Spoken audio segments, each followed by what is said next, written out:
नमस्कार, धर्म ज्ञान के दर्शकों का स्वागत है। मैं हूं आपके साथ कविता राणा। आज की सबसे बड़ी खबर यह है कि पड़ोसी मुल्क नापाक पाकिस्तान का मस्जिद प्रोपोगेंडा पूरी तरह से फेल हो गया है। जी हां, और इस बार पाकिस्तान की पोल पट्टी खोलने वाला कोई और नहीं बल्कि बलूचिस्तान है। वहीं बलूचिस्तान जिसे पाकिस्तान अपने मुल्क का माथे का झूमर बताता है। बीते दिनों भारत सरकार की तरफ से जम्मू कश्मीर की मस्जिदों की प्रोफाइलिंग करने का फैसला हुआ और जब भारत सरकार के इस फैसले की तुरंत पाकिस्तान ने निंदा की और ना सिर्फ निंदा की, भारत के इस आंतरिक विषय पर अपनी टांग अड़ाने की भी कोशिश की।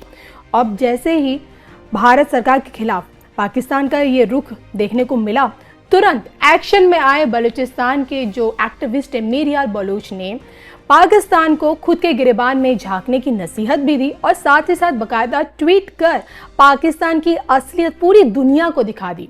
जो पाकिस्तान आज के डेट में जम्मू कश्मीर की मस्जिदों की प्रोफाइलिंग पर सवाल उठा रहा है, वहीं पाकिस्तान खुद के मुल्क में बलूचिस्तान में क्या कुछ कर रहा है, इसको लेकर मीर बलूच ने बड़ा खुलासा किया है। मीर बलूच ने बताने की कोशिश की है कि दूसरे पर उंगली उठाने वाला पाकिस्तान अपने खुद के मुल्क में बलूचिस्तान में किस तरह से 40 से भी ज्यादा मस्जिदों को ढा चुका है। लेकिन मैं आपको बता दूं कि भारत सरकार के इस फैसले के विरुद्ध सबसे पहले पाकिस्तान की तरफ से क्या बयान सामने आया, पाकिस्तान के विदेश मंत्रालय ने इसको लेकर किस तरह की अपनी कड़ी आपत्ति जताई। पाकिस्तान जम्मू कश्मीर में भारत द्वारा मस्जिदों और मस्जिद प्रबंध समितियों की कथित तौर पर की गई प्रोफाइलिंग की निंदा करता है। धार्मिक मामलों में हस्तक्षेप धर्म और आस्था की स्वतंत्रता के मौलिक अधिकार का गंभीर उल्लंघन है और अधिकृत क्षेत्र की मुस्लिम आबादी को डराने, धमकाने और हाशिए पर धकेलने का एक और दमनकारी प्रयास है। धार्मिक पदाधिकारियों के व्यक्तिगत विवरण, तस्वीरें सांप्रदायिक संबद्धता का जबरन संग्रह व्यवस्थित उत्पीड़न के समान है, जिसका उद्देश्य लोगों में भय पैदा करना, उनकी धर्म के स्वतंत्र पालन में बाधा डालना है।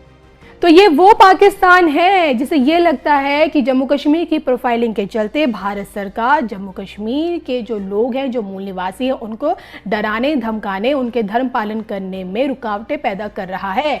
लेकिन इसी पाकिस्तान की पोल पट्टी खोलते हुए बलूचिस्तान के जो मीर बलूच है, उन्होंने भी बाकायदा तुरंत ट्वीट करते हुए पहले तो पाकिस्तान को उसके गिरेबान में झांकने को कहा और फिर इस बात का भी खुलासा किया कि आज का यही पाकिस्तान बलूचिस्तान में 40 से भी ज्यादा मस्जिदों को ढा चुका है।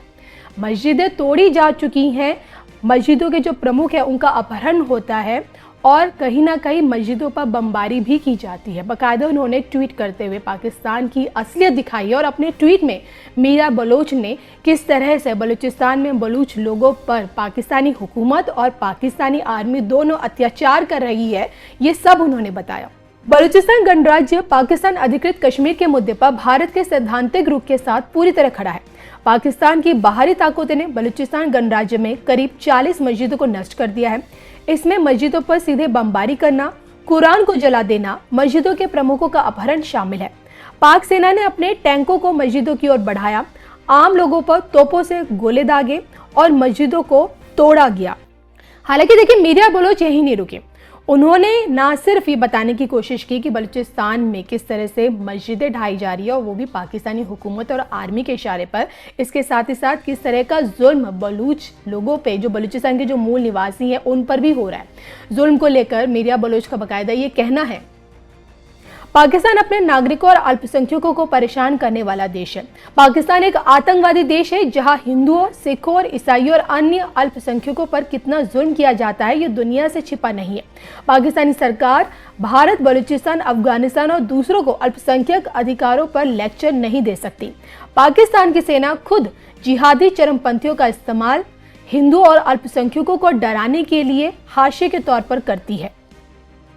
अब सवाल ये उठता है कि जब भी कुछ भारत के विरुद्ध पाकिस्तान कोई भी एक्शन लेता है या फिर कुछ भी टिप्पणी करता है, तो एक्शन में क्यों हमेशा से बलूचिस्तान हमें देखने को मिलता है। तो मैं आपको बता दूं कि आज की डेट में बलूचिस्तान, जो कि हमें पाकिस्तान के नक्शे में दिखता है, वो पाकिस्तान का सबसे बड़ा प्रांत है।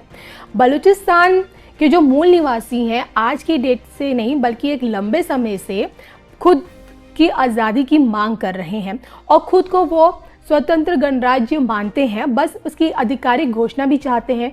और जगह जगह, और सबसे बड़ी बात है कि भारत सरकार से उन्हें ये उम्मीद है कि उनकी इस मांग को लेकर भारत सरकार की तरफ से उन्हें कहीं कोई मदद मिले। मैं आपको बता दूं कि आज का बलूचिस्तान पाकिस्तान से खुद के लिए आज़ादी मांग रहा है, और वो इसलिए क्योंकि बलूचिस्तान पूरी तरह से प्राकृतिक संसाधनों से संपन्न देश है।